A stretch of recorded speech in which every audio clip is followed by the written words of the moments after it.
जय श्री राधे। पूज्य श्री सद्गुरुदेव भगवान के चरणों में प्रणाम। पूज्य मीराबाई जी का जीवन चरित्र। संतों का स्वागत सत्कार। एक दिन एक वृद्ध संत मीरा जी के द्वार पर पधारे। द्वार पर से ही उन्होंने पुकार की, जय जय श्री राधे, जय जय श्री किशोरी जी। तुलसी मणिमाला से विभूषित थे, कंठ और भुजाएं, नेत्रों से कृपा की अजस्त्र वर्षा हो रही थी। चमेली ने रसोई से उठकर द्वार खोला। संत की भव्य शांत प्रसन्न मुख मुद्रा देखकर चमेली चकित रह गई। ऐसे संत के तो उसने आज तक दर्शन नहीं किए थे। एकदम भूमि पर सिर रखकर प्रणाम किया, आसन बिछाया, किशन को बुलाकर चरण धुलाए और प्रसाद पाने के लिए करबद्ध निवेदन किया।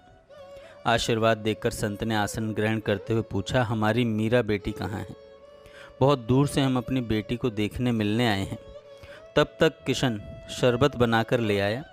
गंगा जली गिलास आगे बढ़ाते हुए उसने कहा, स्वीकार करें भगवान। संत ने गंगा जली से ही शरबत मुख में उड़ेलकर पी लिया और प्रसन्न मुद्रा में कहा, तृप्त तो सदा तृप्त ही रहते हैं पुत्र। हम तुम्हारी सेवा से तृप्त एवं प्रसन्न हुए। पधारें बाप जी, बाईसा हुक्म इस कक्ष में है। किशन ने अनुरोध किया। चालो भाई चालो, संत ने उठते हुए कहा। उनका राजस्थानी उच्चारण सुनकर सब मुस्कुरा दिए। कक्ष में श्वेत गद्दी पर मीरा नैन मूंदे बैठी है। दाहिनी ओर एक तारा रखा है। वे श्वेत वस्त्र धारण किए हुए हैं। हाथों की कलाइयों और गले में तुलसी की माला बंधी है। आयु 30 वर्ष पार कर गई है, पर देह की कोमलता और सौंदर्य ने मानो आयु के चरणों पर मेघ जड़ दी हो। वे अभी 22-25 वर्ष से अधिक नहीं लगती। शुभ्र ललाट पर गोपी चंदन की गोल बिंदी लगी है। काले भंवरसम केशों की मोटी वेणी पीठ से बाएं पार्श्व में होकर बाएं घुटने पर पड़ी है। वेणी नीचे से थोड़ी खुली हुई है।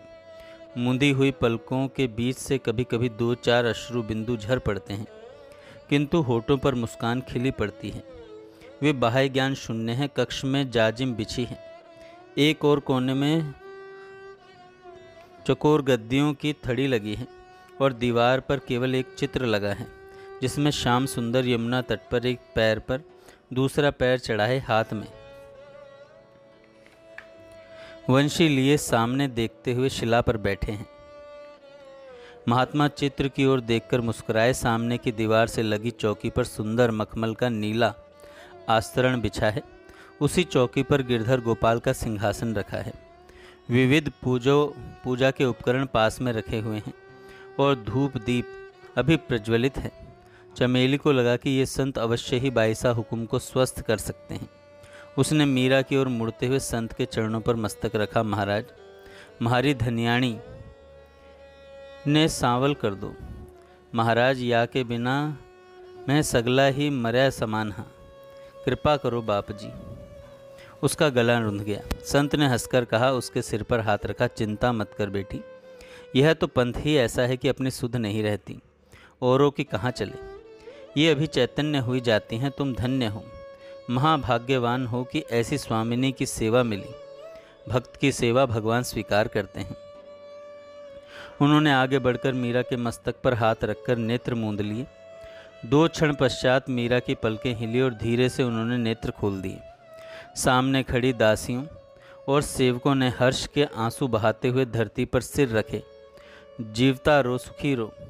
उनके होठ अभ्यासवश फड़फड़ाए, पर आवाज़ न निकल सकी। सिर पर रखे हाथ का अनुमान करके मीरा ने ऊपर की ओर देखा। संत दर्शन करते ही उन्होंने थोड़ा तिरछे हो त्वरा पूर्वक उनके चरणों में मस्तक रखा। जय राधे, जय राधे, जय किशोरी जी, प्रसन्न हो, मंगल हो, मंगल हो। संत ने प्रसन्नता के आवेग में आशीर्वादों की वर्षा सी कर दी। मीरा उठ खड़ी हुई। बहुत समय तक बैठी रहने के कारण खड़े होते समय पैर लड़खड़ाए। केसरबाई ने एकदम से सहारा दिया। चमेली ने शीघ्रतापूर्वक दूसरी गद्दी भीतर से लगवाकर बिछा दी। विराजें भगवान, मीरा ने हाथ जोड़कर निवेदन किया। महात्मा के बैठ जाने पर वे दरी पर नीचे ही बैठ गए। उन्होंने अभिप्राय चमेली की ओर देखा। उस दृष्टि का अर्थ समझकर उसने कहा, भोग तैयार है हुक्म, और थाल लेने रसोई में चली गई। भोग पधराकर मीरा एक तारा लेकर गाने लगी। मीरा दासी अरज करे है, महारा दीन दयाल, 56 भोग 36 व्यंजन, पावो जन प्रतिपाल। राजभोग आरोगो गिरधर, सन्मुख राखो थाल। मीरा दासी शरणे आई, कीजो बेग निहाल। भोग लगाकर मीरा ने संत को जिमाया और विश्राम के लिए आग्रह किया। नहीं बेटी, हम रमते योगी ठहरे, हम विश्राम के गुलाम नहीं हैं, हम तो गुलाम राम के हैं। उन्होंने हंसते हुए कहा, बड़ी दूर से तुम्हारा यश सुनकर आया हूँ। जो सुना यहाँ आकर उससे भी बढ़कर पाया। मैं तो तुम्हारी भावधारा में बहने और तुम्हें बहाने आया हूँ। जैसी आज्ञा। मीरा ने एक तारा उठाया और चमेली ने ढोलक संभाली। अभी नहीं बेटी, पहले तुम प्रसाद पाओ, तब तक तुम्हारे कथन अनुसार मैं विश्राम कर लेता हूँ। प्रसाद ग्रहण करके मीरा बाहर वाले कक्ष में आई। उन्हें देखकर संत उठ बैठे। पहले आप ही कुछ फरमाएं, मीरा ने आग्रह किया।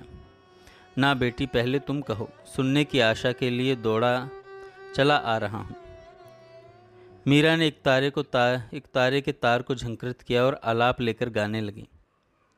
नैना लोभी रे बहुरी सके नहीं आए, रोम रोम नखसिक सब निरखत, ललक रहे ललचाए। मीरा के प्रभु गिरधरन लाल बिन, पल छिन रयो न जाए। मीरा अभी पूर्णतः सचेतन नहीं हुई थी। गाते गाते उनके नेत्र अंधमुदे हो जाते। राग ढीली शिथिल होने को होती तो वह संभाल लेती। इसी प्रकार अंत की 2 पंक्तियों को गाते गाते वे फिर बेभान होने की स्थिति में जाने वाली हुई कि संत ने एक लंबा आलाप लिया और दोनों पंक्तियां फिर से गाकर पद पूरा किया। संत के स्वर ने मीरा को झकझोर दिया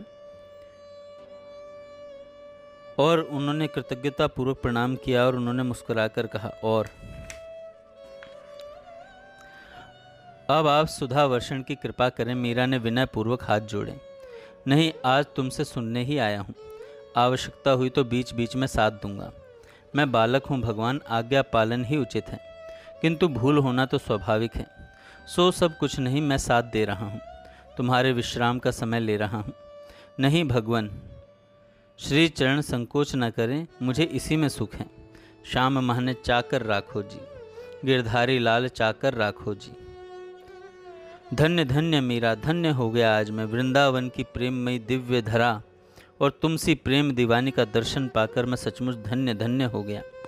ऐसा क्यों फरमाते हैं महाराज? प्रेम भक्ति मैं क्या जानूं? मुझे तो अपने गिरधर गोपाल अच्छे लगते हैं, उनकी बात करने वाला अच्छा लगता है, उनकी चर्चा अच्छी लगती है, उनसे संबंधित सभी कुछ अच्छा लगता है। बस क्या केवल अच्छा लगना प्रेम होता है? प्रेमी तो आप हैं भगवान, न जाने कहाँ से इस अनधिकारिणी को दर्शन देकर कृतार्थ करने पधारे हैं। संत के आलाप कंठ की गहराई और राग की शुद्धता ने मीरा को चकित कर दिया। उसने पुनः प्रार्थना करी, अब इन श्रवणों को पथ्य मिले। बेटा थक गई हो क्या? नहीं महाराज, हरि गुणगान से थकान उतरती है, चढ़ती नहीं। फिर संत के दर्शन और सत्संग से तो मेरे प्राण बसते हैं। यदि कुपात्र न समझी गई हूँ तो आपके परिचय की उत्कंठा उठ गई है।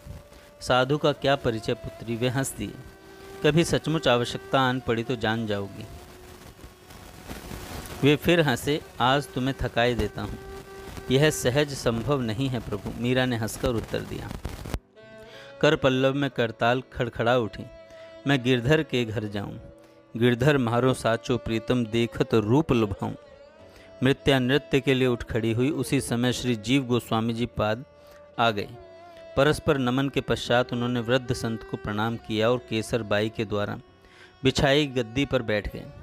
केसर ने मीरा के चरणों में घुंघरू बांधे और वह मंजीरे लेकर चमेली के पास बैठ गई। मैं गिरधर के घर जाऊं, गिरधर म्हारो साचो प्रीतम, देखत रूप लुभाऊं। मीरा को भावावेश हो गया। संत और जीव गोस्वामी जी विभोर विह्वल थे। बिना रुके नाचते हुए मीरा ने दूसरा पद गाया। आली री म्हारे नैन बान पड़ी, आली री म्हारे नैनन बान पड़ी। राग तिलक कमोद की वर्षा में सब लोग भीग गए। पद गायन के बीच में ही वृद्ध संत ने ललक करके चमेली के हाथ में ढोलक ले ली और श्री जीव गोस्वामी पाद ने केसर से मंजीरे देने का संकेत किया। दोनों ही उमंग के साथ बजाने लगे। कभी कभी महात्मा जी बीच में लंबा आलाप लेते और सम पर लाकर छोड़ते ही सब झूम जाते। मीरा भाव के अनुसार मंद, मध्य और तीव्र नृत्य कर रही थी। उनकी कनक वल्लरी सी कोमल देह और मृदुल मृणाल से बाहु सफल भावा अभिव्यक्ति की सार्थकता दर्शा रहे थे। उनके मुख की दिव्य कांति किसी अन्य लोक में सन्निधि की साक्षी दे रही थी। नेत्रों की वर्षा कभी थमती और कभी तीव्र होती, कभी वे सुंदर नयन समर्पण के भाव आधिक्य में मुंद जाते और कभी दर्शन के आह्लाद में विस्फुरित हो पलकों को झपकाना भूल जाते। दीन मणि ढल गए तो मीरा ने करताल रखकर संतों को प्रणाम किया। जय श्री राधे। आगे हम कल सुनेंगे।